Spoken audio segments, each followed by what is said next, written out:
Hello guys, good morning. ഇത് കണ്ടോ, ഇതാണ് കേട്ടോ നമുക്ക് ഇവിടെ കിട്ടുന്ന ഫ്രോസൺ ബീൻസ്.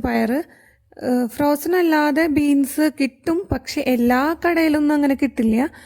ഒരു കോഫ്ലാൻഡിൽ മാത്രമാണ് ഞാൻ കണ്ടിട്ടുള്ളൂ കേട്ടോ. അവിടെ നിന്നാണ് എനിക്ക് ബീൻസ് കിട്ടിയിട്ടുള്ളൂ. പിന്നെ പയറൊന്നും അങ്ങനെ ഇവിടുത്തെ കടകളിൽ ഞാൻ ഇതുവരെയും കണ്ടിട്ടില്ല.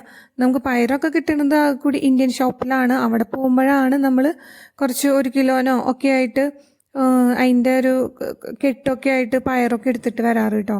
അപ്പം ഈ ഫ്രോസൺ ബീൻസ് നമ്മൾ എടുക്കുന്നേക്കാളും ഫ്രീസറിലാണല്ലോ, അപ്പം പിന്നെ നമ്മൾ എന്തായാലും അത് കുറച്ച് വെള്ളത്തിലിട്ട് വെക്കും കുക്ക് ചെയ്യുന്നേക്കാൾ മുന്നേ കേട്ടോ. പിന്നെ ഇത് ഫുൾ ഇങ്ങനെ ബീൻസ് അങ്ങനെയല്ല, അങ്ങനെ വെച്ചിട്ടുള്ളൊരു ഇതല്ല, ചെറുതായിട്ട് നമുക്ക് കട്ട് ചെയ്ത പീസുകളായിട്ടായിരിക്കും പാക്കറ്റിൽ ഉണ്ടായിരിക്കും കേട്ടോ. അത് പയറായാലും ബീൻസ് ആയാലും ഒക്കെ അങ്ങനെ തന്നെയാണ് കേട്ടോ. നമുക്ക് ഫ്രോസൺ ആയിട്ട് കിട്ടുമ്പോൾ കട്ട് ചെയ്തിട്ടാണ് കിട്ടുക. പിന്നെ നമുക്ക് കുറച്ചും കൂടിയും നീളം കുറച്ചിട്ടാണ് നമ്മൾ കറിക്ക് എടുക്കുക. അതുകൊണ്ട് നമ്മൾ കുറച്ചും കൂടിയും കട്ട് ചെയ്ത് ഇതാക്കും കേട്ടോ. അപ്പം ഞാൻ ഇതിൻ്റെ കൂട്ടത്തിൽ എപ്പോഴും ബീൻസ് വെക്കുമ്പോൾ അതിൻ്റെ കൂട്ടത്തിൽ ക്യാരറ്റും കൂടി ഇട്ടിട്ടാണ് കേട്ടോ വെക്കാറ്, ഒരു ഉപ്പേരിയായിട്ട്. അപ്പോൾ അത് നല്ല ടേസ്റ്റാണ്. എൻ്റെ വീട്ടിലൊന്നും ആദ്യം ഇങ്ങനെ വെച്ചിരുന്നില്ല. ബീൻസ് തന്നെയാണെങ്കിൽ ബീൻസ് തന്നെ, അല്ലെങ്കിൽ ബീൻസ് കായ അങ്ങനെയൊക്കെ ഇട്ടിട്ടാണ് കേട്ടോ.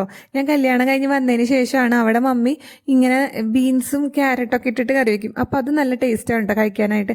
അതിന് ശേഷമാണ് ഞാൻ പിന്നെ ഇങ്ങനെ ബീൻസും പയറൊക്കെ ഇട്ടിട്ട് വെച്ച് തുടങ്ങിയത് കേട്ടോ, ബീൻസ് ഒക്കെ. അപ്പോൾ നല്ല ടേസ്റ്റാണ് കേട്ടോ. അത് ഉണ്ടാക്കാത്ത ആരെങ്കിലും ഉണ്ടെങ്കിൽ ഇതൊക്കെ ഇങ്ങനെയൊന്ന് കോമ്പിനേഷൻ ട്രൈ ചെയ്ത് നോക്കണം കേട്ടോ.